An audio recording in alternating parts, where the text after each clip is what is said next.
Kumusta kayong lahat? Hiyori nga pala ng Wano Kuni Anime. Ito na famang nakakawindang na mga kaganapan sa pagsisimula ng isa sa pinakahuling arc ng One Piece. Sana pala'y ilike nyong videong ito at sana huwag nyong skip kahit yung maikling ads lang dahil sobrang laking tulong na nito sa akin at sa ating channel.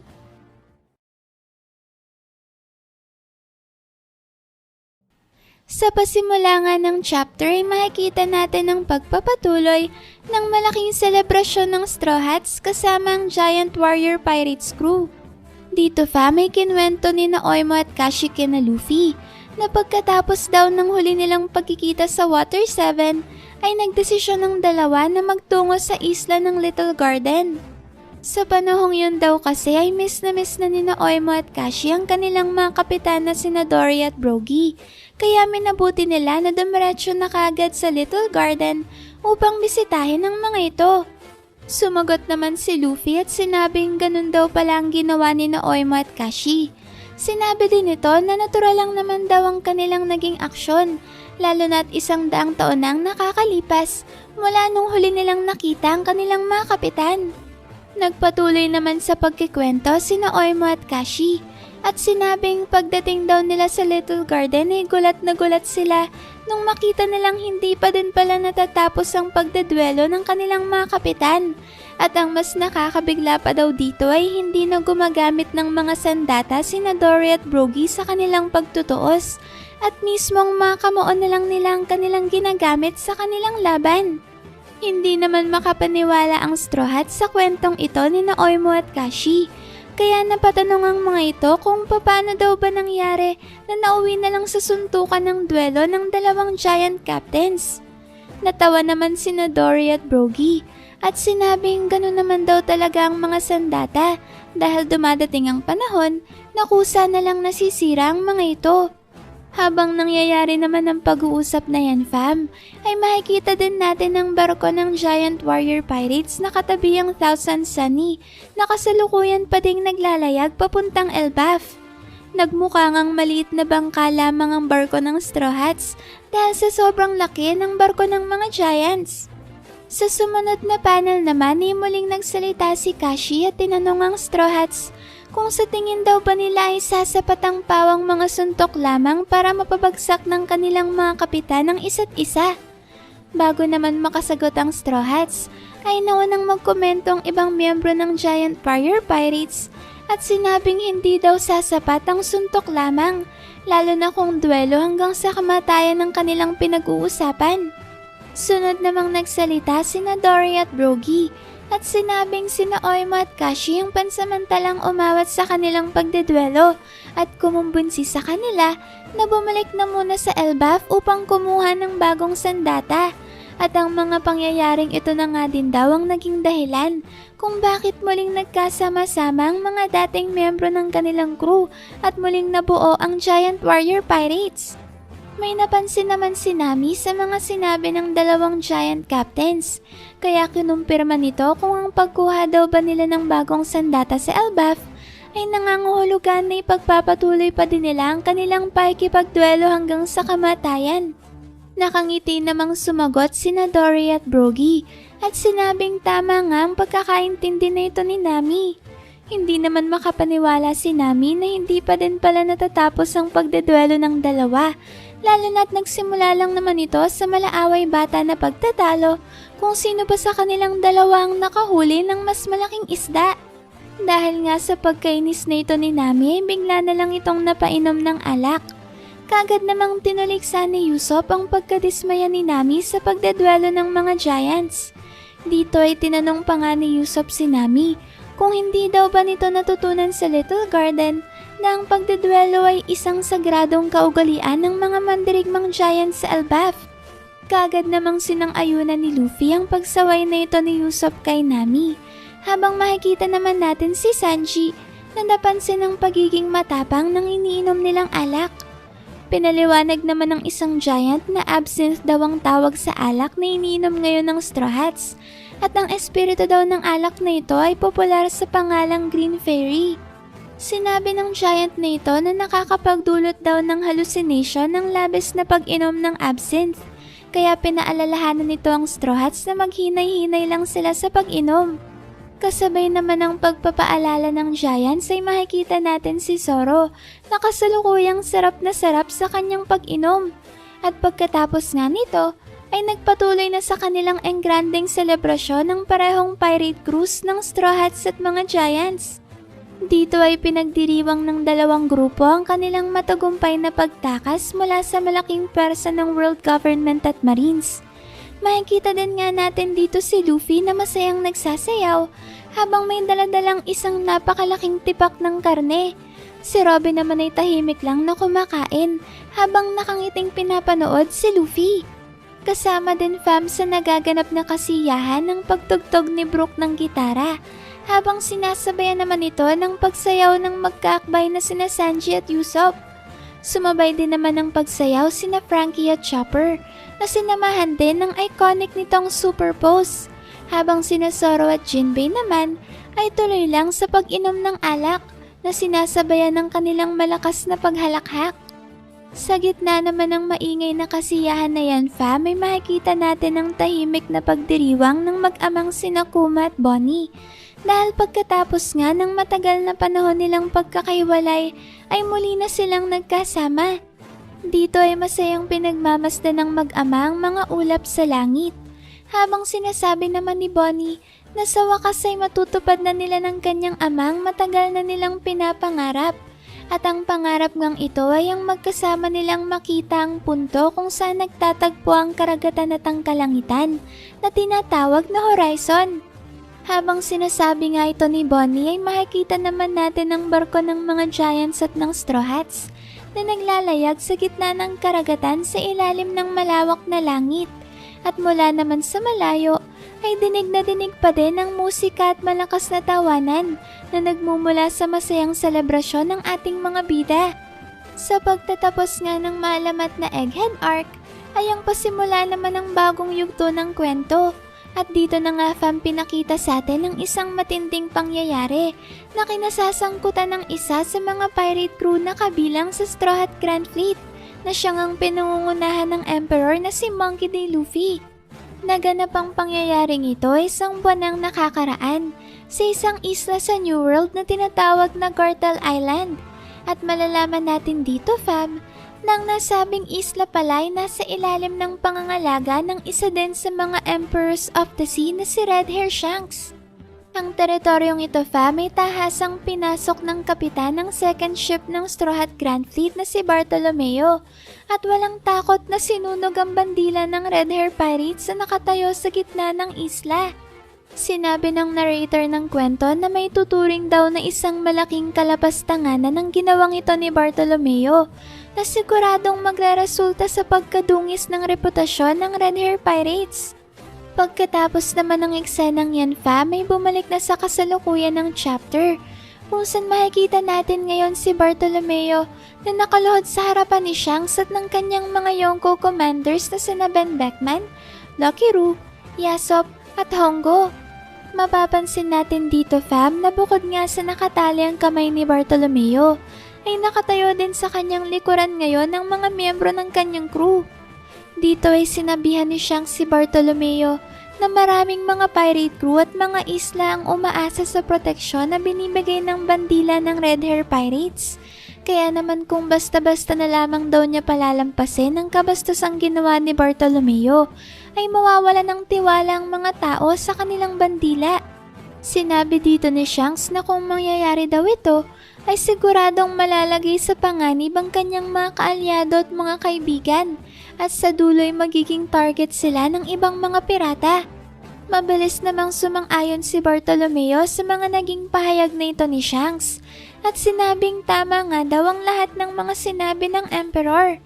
Pagkasabi naman ito ni Bartolomeo ay doon na din niya sinubsob ang kanyang sarili sa lupa at humingi ng tawad para sa kanyang nagawa.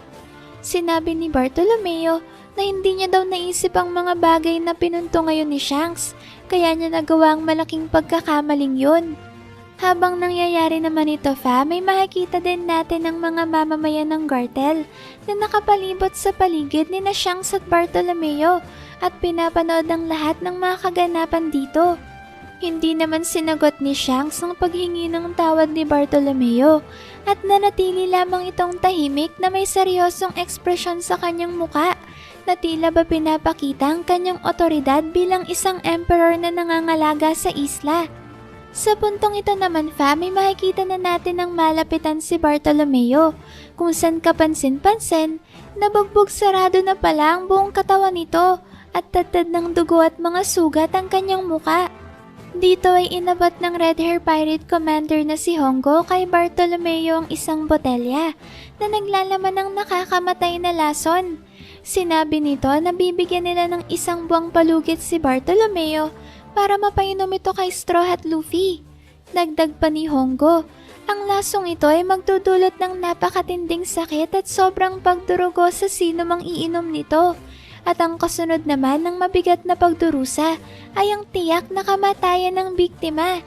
Sinabi ng Yonko Commander na mapapalampas lang nila ang ginawa ni Bartolomeo kapag inako ng kanyang pinuno na si Monkey D. Luffy ang responsibilidad sa kanyang nagawang kasalanan. At mangyayari lamang ito kapag pinainom ni Bartolomeo ang nakakamatay na lason kay Luffy. Matapos naman itong masabi ni Hongo, ay kagad na nagpahayag ng mariing pagtutol ang crew ni Bartolomeo na tinatanong kung bakit naman daw si Straw Hat pa ang kailangang magdusa para sa kanilang kasalanan. Sinabi pa ng mga ito na kailanman ay hindi nila magagawang traidorin ang kanilang minamahal na Luffy Senpai. Wala namang kung ano-ano ay bigla na lang inago ni Bartolomeo ang botelya ng nakakamatay na lason. At mula nga sa pagkakahawak ni Hongo ay mabilis na kinagat ni Bartolomeo ang botelya at madali ang ininom ang laman nito. Wala na ngang nagawa pa ang crew ni Bartolomeo kundi ang mapasigaw na lang dahil sa nakakagulat at hindi inaasahang naging aksyon ng kanilang kapitan. Sa sumunod na panel ay sinubukan pang ang pigilan ng Barto Club Pirate Crew si Bartolomeo at sinabing huwag niyang inumin ang lason dahil tiyak na ikamamatay niya ito pagkatapos niyang magsuka ng madaming dugo. Hindi naman pinakinggan ni Bartolomeo ang kanyang crew at kagad na sinimot ang laman ng botelya. Sinabi ni Bartolomeo na wala siyang pakialam kahit na magdusa pa siya at tuluyan niyang ikamatay ang pag-inom ng lason. At habang sinasayid nga ni Bartolomeo ang lason sa botelya, ay makikita naman nating tahimik lang siyang pinagmamasdan ni Shanks, Ben Beckman at Hongo. Maging sa mga oras ngang ito may hindi pa din nagpapakita ng kahit anong emosyon ng buong Red Hair Pirates. At pagkatapos namang mainom ni Bartolomeo ang nakakamatay na lason, ay dito na siya nagpumalahaw sa pag-iyak at nagpahayag ng kanyang huling mensahe bago umepekto ang lason at tuluyan na siyang malagutan ng hininga. Sinabi dito ni Bartolomeo na hindi naman sila pinilit ni Luffy na maging kanyang mga tagusunod at mapasailalim sa bandila ng Straw Hats. Sinabi nito na hindi niya hayaang madamay pa si Luffy sa kanyang ginawang katangahan. Nakiusap din dito si Bartolomeo na kung maaari ay hindi na makarating pa kay Luffy ang kanyang ginawa na pag-inom sa lason. Hindi daw kasi nais ni Bartolomeo na pag-aksihan pa siya ng kahit isang segundo man lang ni Luffy dahil masyado daw mahalaga ang oras nito para gugulin sa mga taong katulad niya. Ituring na lang daw ng lahat ang pangyayaring ito bilang isang pangkaraniwang kwento ng isang tulisan na nagtangkang lumaban sa isang emperor at namatay ng walang kabuluhan dahil sa kanyang kapangahasan. Sa sumunod na panel naman may nagpatuloy sa kanyang huling mensahe si Bartolomeo at lumuluhang sinabi na ang laking panghihinayang niya daw dahil hindi na niya masasaksihan ang pagiging hari ng mga pirata ng kanyang Luffy Senpai. Dito nga ay sinisisi ni Bartolomeo ang kanyang sarili at dahil nga sa kanyang ginawang kapusukan ay hindi niya masisilayan pa ang pinapangarap niyang makasaysayang pagkakataong yun. Sinabihan naman ni Bartolomeo ang kanyang crew na magpatuloy lang ang mga ito sa kanilang paglalakbay at ituloy ang pagtupad sa kanilang mga pangarap kahit na wala na siya sa mundong to. Lalo namang nag-iyakan ng Barto Club crew sa madamdaming mensahe na ito ng kanilang kapitan. habang si Shanks naman ay nananatili pa ding tahimik at patuloy na inoobserbahan ang interaksyon ni Bartolomeo at ng kanyang crew. Pagkatapos nito ay doon na nga nagpaalam si Bartolomeo sa kanyang mga kaibigan.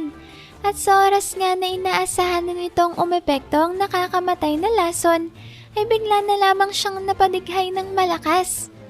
Dahil dito may naguluhan si Bartolomeo sa nakakagulat na pangyayaring ito at labis siyang nagtaka kung bakit hanggang ngayon ay hindi pa din siya tinatabla ng nasabing lason na ayon nga sa Yonko Commander ay may kakayahang tumapos ng buhay ng kahit isa pang emperor. Sa sumunod na panel naman ay makikita na natin ang buong Barto Club Pirates na nagmamadaling lumayo sa isla ng Gartel sa pamamagitan ng kanilang barko na Going Luffy Senpai. Hindi nga makapaniwala ang crew ni Bartolomeo na basta-basta na lamang sila pinatakas ng Red Hair Pirates. Dito may iniisip ng Barto Club crew na kung hindi namatay si Bartolomeo sa pag-inom ng lason, ay nangangahulugan lang ito na hindi talaga totoong lason ng laman ng botelya.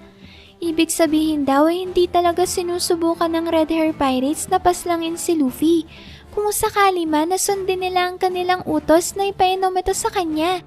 Pagkatapos naman ng realisasyon na ito ni Bartolomeo ay nasabi nito na ang buong akala daw niya ay mababagsik at walang awa ang mga Emperors of the Sea at hindi daw niya akalain na malambot pala ang puso ng Emperor na si Red Hair Shanks.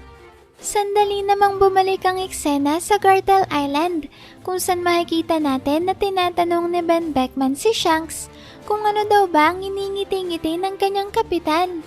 Sumagot naman si Shanks at sinabing hindi daw bang saya sa pakiramdam na makita kung paanong gano'n na lamang ang pagmamalasakit ng mga kaibigan ni Luffy sa kanya. Pagkasabi naman ito ni Shanks ay magalang siyang pinatabi ni Yasop at sinabing gayon pa man daw ay kailangan pa din nilang turuan ng leksyon ng mga piratang yon na ang bawat ginagawa nilang aksyon ay may kaakibat na konsekwensya. Dito na nga natin makikita si Yasop na inihanda ang kanyang sandata at ipinunteriya ito sa papalayong barko ni na Bartolomeo. At sa pamamagitan nga lang ng isang bala ay masasaksihan natin na nagawang mapasabog ni Yasop ang buong Going Luffy Senpai na barko ng Barto Club Pirates. Isang nakakamanghang pagpapakita ng lakas at pagpapamalas sa kung ano talaga ang kayang gawin ng isang Yonko Commander Sniper. Sana lang may dumating din ang pagkakataon sa kwento na magawa din ni Usopp ang mga nakakabilib na bagay, katulad na lang ng ginawa dito ng kanyang ama na si Yasop. Habang nagaganap naman yan may maririnig natin ang tinig ng narrator ng kwento na sinasabing sa araw na ito, sa karagatan malapit sa Gartel Island, ang barko ng Barto Club Pirates ay tuluyan ng lumubog sa ilalim ng tubig ng karagatan. At sa puntong ito ay hindi pa alam kung ano ba ang kinahinatnan ng nasabing pirate crew at kung meron bang nakaligtas sa kanila pagkatapos ng insidenteng to. Pagkatapos nga itong masabi ng narrator, ay makikita naman natin ang nagkasira-sirang barko ni na Bartolomeo at ang ulo ng Going Luffy Senpai na tumalsik sa ibabaw ng karagatan. Sa puntong ito naman may lumipat na ang chapter sa isa na namang teritoryo ng isa sa mga Emperors of the Sea. Walang iba kundi ang Pirate Island Beehive o Hachinosu. Mula nga sa malayo ay maririnig natin ang galit na pagsigaw ni Blackbeard na sinasabayan naman ng dumadaing na tinig ni Avalo Pizarro. Dito ay pinapagalitan ni Blackbeard si Pizarro at tinatanong ito kung bakit ganito kagulo sa isla, gayong hindi pa naman daw siya nawawala ng matagal sa kanilang teritoryo. Sumagot naman si Pizarro at sinabing hindi daw ganun kasimpleng ipaliwanag ang lahat ng mga nangyari. Nakakatawang makita dito na kasabay ng pagdaing ni Pizarro ay ang paggalaw din naman ng dambuhalang bungo sa gitna ng isla na ngayon ay makikita natin na meron na ding band-aid sa ulo. Sa sumunod na panel naman ay makikita na natin ang paggulpe na ginagawa ni Blackbeard kay Pizarro at dito nga ay hindi tumitigil sa pagngawa si Teach na tinatanong si Pizarro kung hindi ba nito alam na mag-uumpisa ng magkaroon ng malaking kaguluhan sa buong mundo. Sinabi nito na hindi lang ang mga tao sa underworld ang nakakaalam ngayon tungkol sa mga road poneglyphs, Kaya naman siguradong magsisimula ng maglaban ng mga Emperors of the Sea para makuha ang mga ito. Sa tingin daw ba ni Pizarro ay magsasawalang gibolang ang world government at marines sa gitna ng magaganap na matinding kaguluhan? Ito raw ang dahilan kung bakit kailangan nilang maging handa para matiyak ang kanilang tagumpay. Dito ay sinabi ni Blackbeard na si Kobe daw sana ang susi para makamit nila ang panalo. Subalit ngayon ay bigla na lang sasabihin sa kanya ni Pizarro na nakatakas na pala ito. Mangiyak-ngiyak namang humingi ng tawad si Pizarro kay Blackbeard at sinabing hayaan daw muna siya nitong makapagpaliwanag. Sinabi ni Pizarro na una daw sa lahat ay kailangan ding malaman ni Teach na hindi lang si Kobe ang nawawala dahil kahit maging si Gecko Moria ay nakatakas din sa kanilang teritoryo. Pagkatapos yun may makikita naman natin ang dambuhalang higante na si San Juan Wolf na kasalukuyang inaayos ang ilang mga bahagi ng Pirate Island na nasira dahil sa ginawang pag-atake ng grupo ng Sword sa isla nung isinasagawa ng mga ito ang kanilang rescue mission para mailigtas si Kobe. Dito ay inaayos ni San Juan Wolf ang pagkakahanay ng mga gusali na nagmistulang mga laruan dahil nga sa laki nito. Habang nag-aayos naman si San Juan Wolf ay muli nating maririnig ang galit na pagsigaw ni Blackbeard dahil nalaman nito na nagawa din pala silang matakasan ng isa pa nilang bihag na si Gecko Moria. Makikita naman natin sa gitnang bahagi ng isla na nagsisimula ng magtipon-tipon ng mga pirata dahil nasasabik ng mga ito na sumama sa gagawing hakbang ni Blackbeard para makuha ang One Piece treasure. Dito'y pinapahayag ng mga pirata na handa na sila sa anumang ipag-uutos sa kanila ni Blackbeard. Sinabi din ng mga ito na alam naman daw ng lahat na si Blackbeard ang siyang magkakamit sa One Piece at ang siyang maghahari sa buong mundo. Sa sumunod na panel naman ay ikinatuwa ni Teach ang narinig nitong hiyawan ng excited na mga pirata at sinabing kailangan daw nilang samantalahin ang mataas na kumpiyansa ng kanilang mga tauhan at gamitin ito para sa paparating na digmaan. Pagkasabi nito ni Blackbeard ay pinag-ulat naman nito si former Admiral Aokiji kung ano daw ba ang dala-dala nitong magandang balita.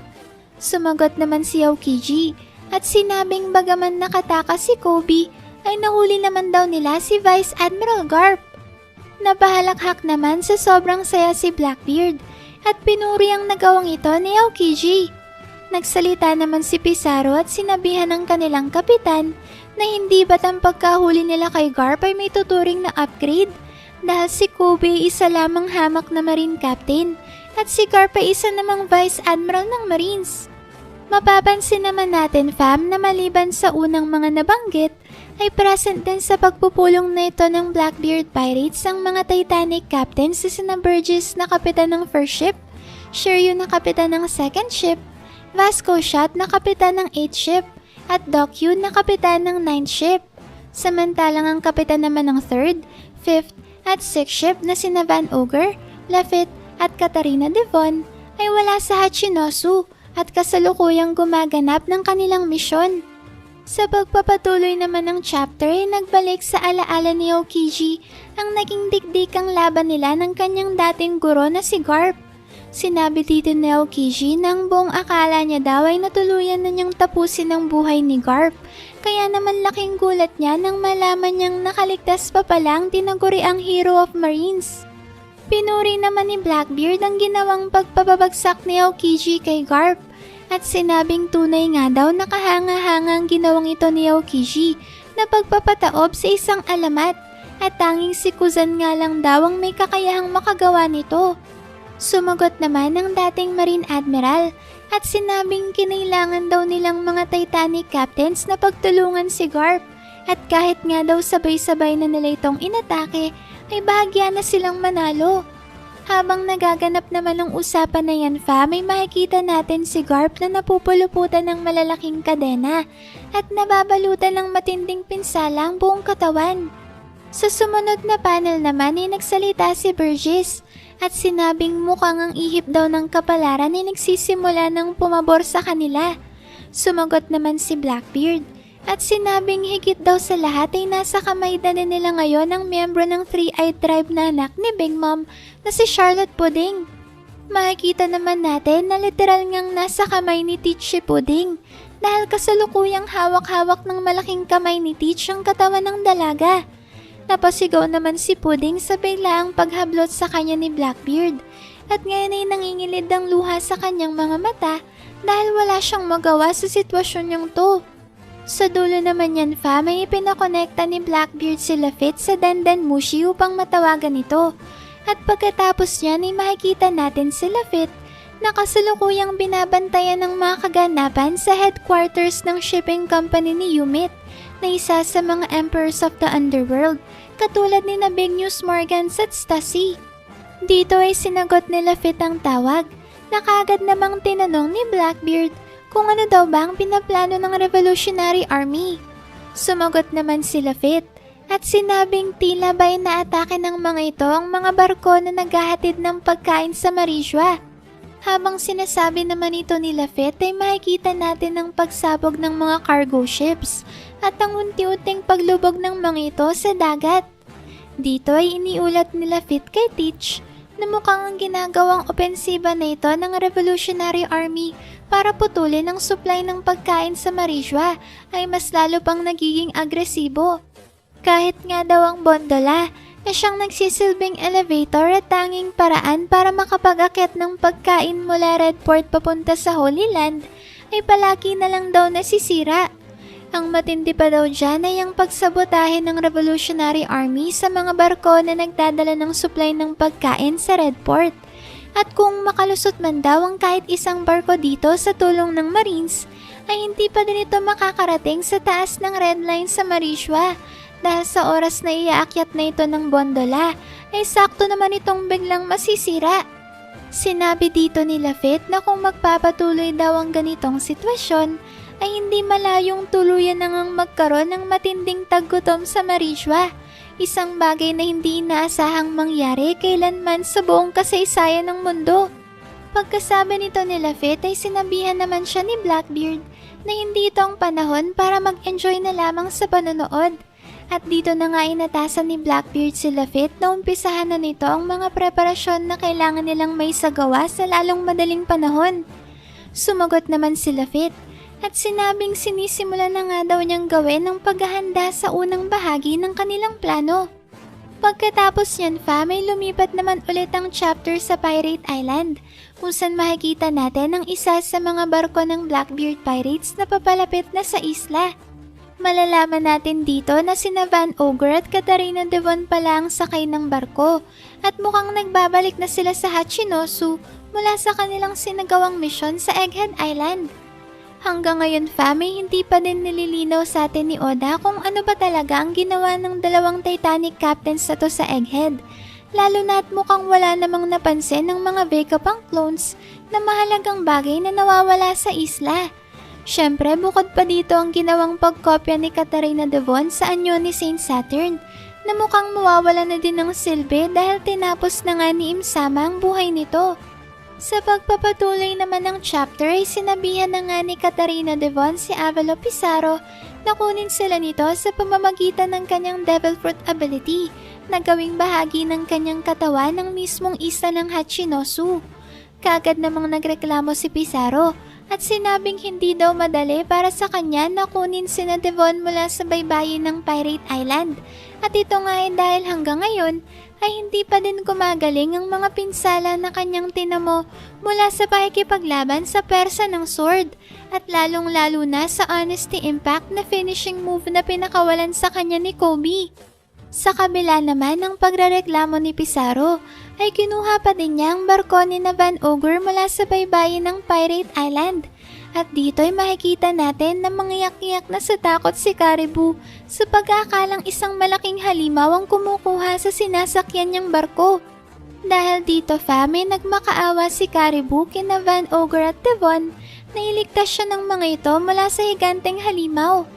Mabilis namang pinatahimik ni Devon si Caribou, habang si Pizarro naman ay tinanong ang kapwa niya Titanic captains kung ang nanginginig sa takot na individual na ito ba ang kanilang dinala para makausap ng kanilang kapitan. Sumagot naman si Van Ogre At sinabing ito nga ang individual na nagsasabing meron siyang mahalagang impormasyon na ibabahagi kay Blackbeard. Pagkatapos yan may bumalik na ulit ang eksena sa Straw Hats. Subalit sa pagkakataong ito ay tila ba may isang nakakabiglang misteryo na nangyari sa grupo.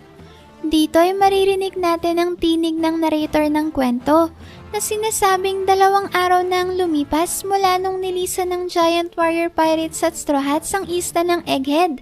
At sa kabilangan ng bilis ng takbo ng barko ng mga Giants ay hindi pa din daw nakakarating ang mga ito sa isla ng Elbaf.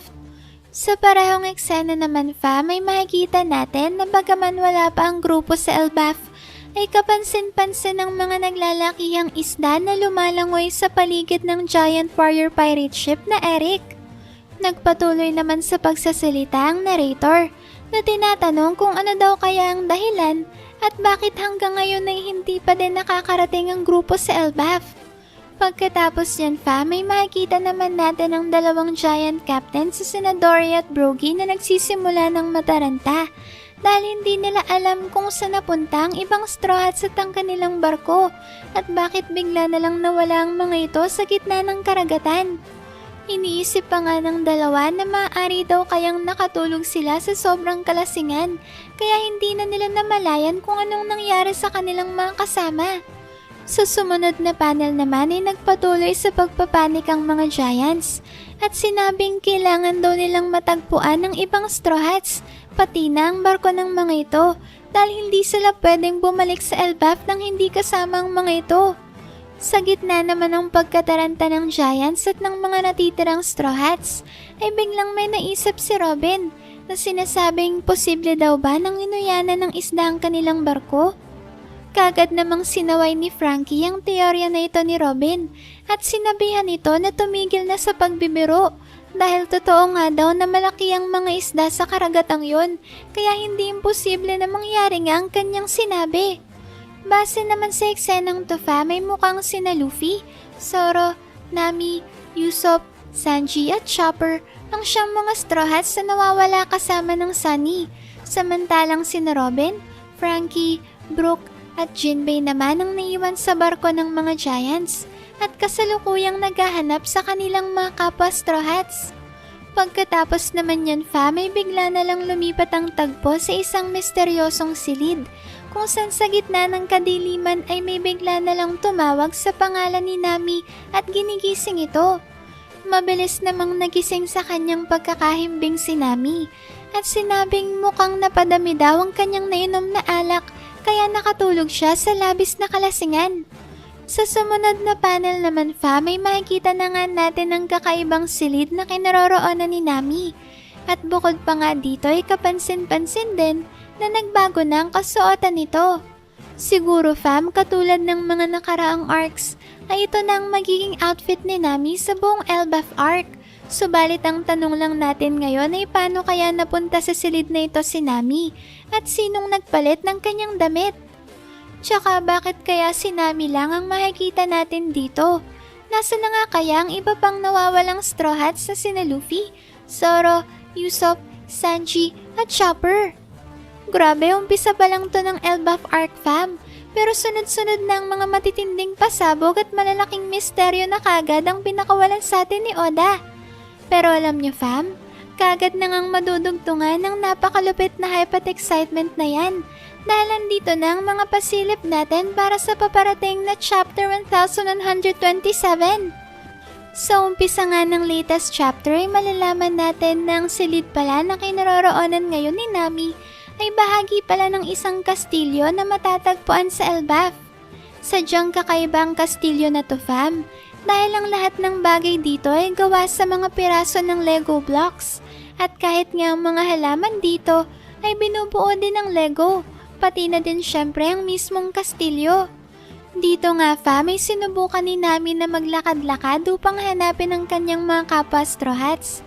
Subalit sa gitna ng pag-explore ni Nami ay may bigla siyang nakasalubong ng mga higanteng insekto. Dahil dyan may kagad na napatakbo si Nami. Ngunit habang tumatakbo siya papalayo sa mga insekto ay bigla naman niyang nakita si Usopp na ngayon ay inaatake ng isang dambuhalang pusa. Mabilis na gumawa ng aksyon si Nami at kagad na tinulungan si Usopp sa pakikipaglaban nito sa higanteng pusa. Yun nga lang fam, ay napuruhan na kagad si Usopp ng atake ng pusa na nagpalipad sa kanya sa gitna ng ere.